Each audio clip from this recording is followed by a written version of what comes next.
What's up, guys? Thanks for tuning in to Kart Smart TV today. Question: do you have a club car XRT 800 or something in the newer style club car, possibly ezgo, that has a fuel gauge on it and the fuel gauge isn't working properly? If you do, I'm going to show you how to test the sending unit.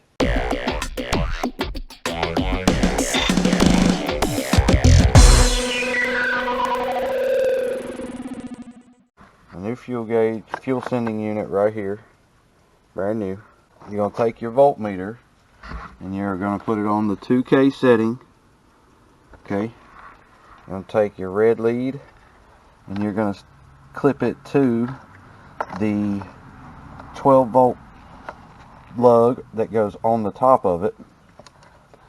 Then you're going to take your negative lead and you're going to just touch the body, just like that. Alright, and so you're going to be seeing a reading like so. As you move the sending unit, which would be like the gas moving as it gets full, this will move up, and so those numbers should change. This should not be jumping around doing any of this as you're hooked up to it. It should be still at a solid number. And so we're going to put gas in the gas tank basically. We'll move our lever all the way to the top like it was full.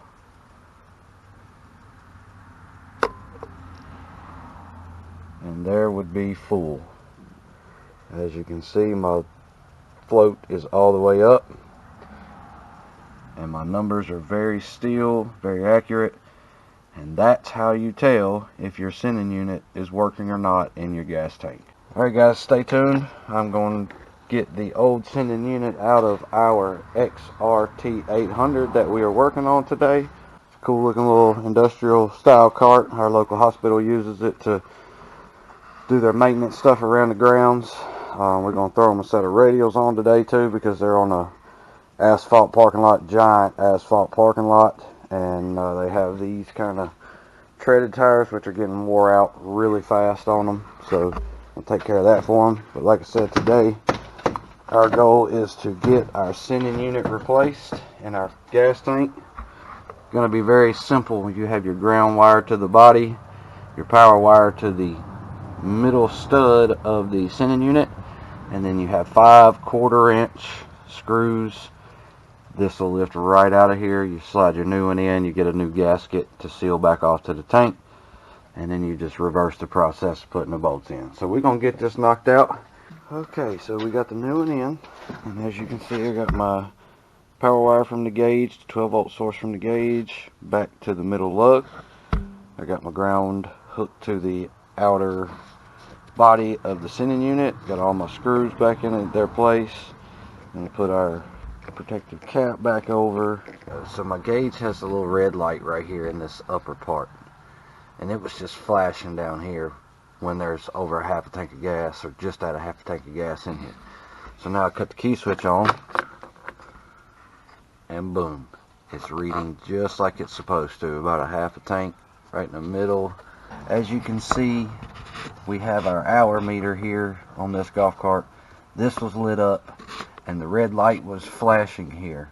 So you can just about say, if you've got power here and the ground is connected and not broken anywhere from the gauge to the sending unit, then your gauge is going to be fine. It's going to be your sending unit that's bad, which is what we dealt with here. So that's going to do it for the sending unit install there. And now we're just going to get these tires thrown on here for this customer and get them ready to go. And there we have it, guys. Got the tires on it.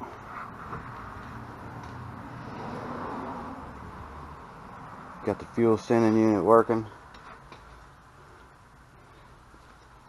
And another golf cart fixed and going home. As always, we thank you for watching. Don't forget to hit that thumbs up for us. Leave us a comment if you've got any questions about what you see here, and on any of the videos really. And guys, don't forget to subscribe to the channel so you don't miss out on any of our good videos we have for all the brands of golf carts across the spectrum here. Thank you so much for watching, and God bless you all.